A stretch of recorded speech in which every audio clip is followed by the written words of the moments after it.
بسم اللہ الرحمن الرحیم۔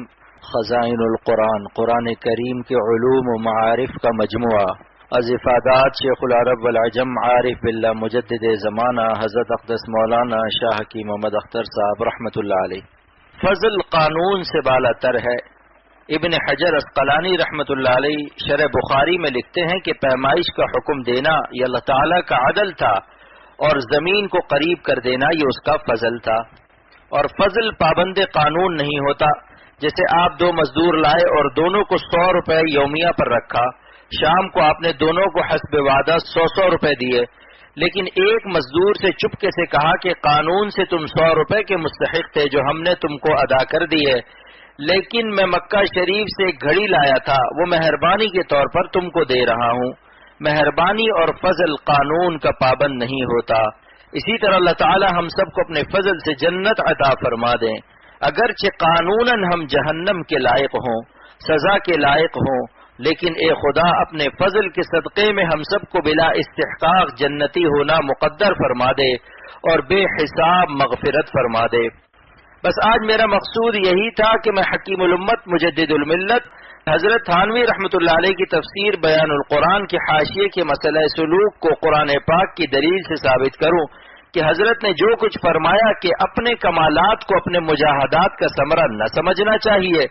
اس کی دلیل قرآن پاک سے یہ ہے، ذالک فضل اللہ یؤتیہ من یشاء، کہ جو لوگ مجھ سے محبت کرتے ہیں اور مسلمانوں کے سامنے پستی و خاکساری اختیار کرتے ہیں اور کافروں کے اوپر سخت ہیں اور میری راہ میں تکلیفیں اٹھاتے ہیں اور سارے جہاں کی ملامتوں سے نہیں ڈرتے، یہ ان کا ذاتی کمال نہیں ہے بلکہ میرا کرم، میری مہربانی، میرا فضل ہے، جس کو چاہتا ہوں عطا کرتا ہوں۔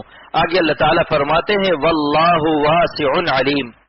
واسع اور علیم ان کا ربط، یہاں یہ دو اسم واسع اور علیم کیوں نازل فرمائے؟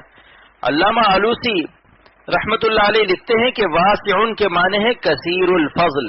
واسع اس لیے نازل کیا کہ کہیں میرے بندے یہ نہ سوچیں کہ جب فضل سب پر تقسیم ہو جائے گا تو ہم کو کہاں سے اللہ میاں اتنا فضل دیں گے، اسی لیے یہاں واسع نازل فرمائے کہ میرا فضل تھوڑا سا نہیں ہے، میں کثیر الفضل ہوں، میرے پاس فضل کا اتنا خزانہ ہے کہ لا یخاف نفاد ما عنده، میں اللہ ہوں اور مجھے اپنے فضل کے ختم ہونے کا کوئی اندیشہ نہیں۔ یہ عبارت روح المانی کی ہے، واللہ واسع علیم کی تفسیر کی، ای کثیر الفضل لا یخاف نفاد ما عنده من الفضل، اللہ تعالیٰ کے پاس اتنا فضل ہے کہ اللہ کبھی اپنے فضل کے ختم ہونے کا اندیشہ نہیں کرتا۔ غیر محدود فضل ہے کہ اگر ساری کائنات پر تقسیم کر دے تو بھی کمی نہیں ہوگی۔ اور علیم ان کے معنی کیا ہے؟ ای علیم بأہلہ ومحلہ، اور اللہ خوب جانتا ہے کہ میرے فضل کے کون لوگ اہل ہیں اور کس محل میں مجھ کو اپنا فضل کرنا ہے، لہذا اللہ تعالی ہم سب کو اپنے فضل کا اہل بھی بنا دے اور محل بھی بنا دے۔ جب وہ فضل کرتا ہے تو خود ہی سب کچھ بنا دیتا ہے۔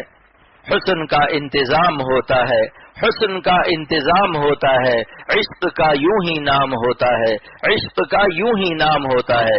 آخری آیت واللہ واسع علیم کی تشریح کے لیے اللہ تعالیٰ کے فضل کا کون اہل اور محل ہے، مولانا شاہ محمد احمد صاحب رحمۃ اللہ علیہ کے ایک شعر سن لیجئے، سب مطلب سمجھ میں آ جائے گا۔ وہ کیا شعر ہے؟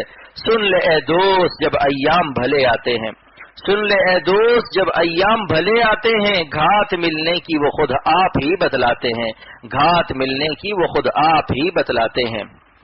اللہ پاک عمل کی توفیق عطا فرمائے۔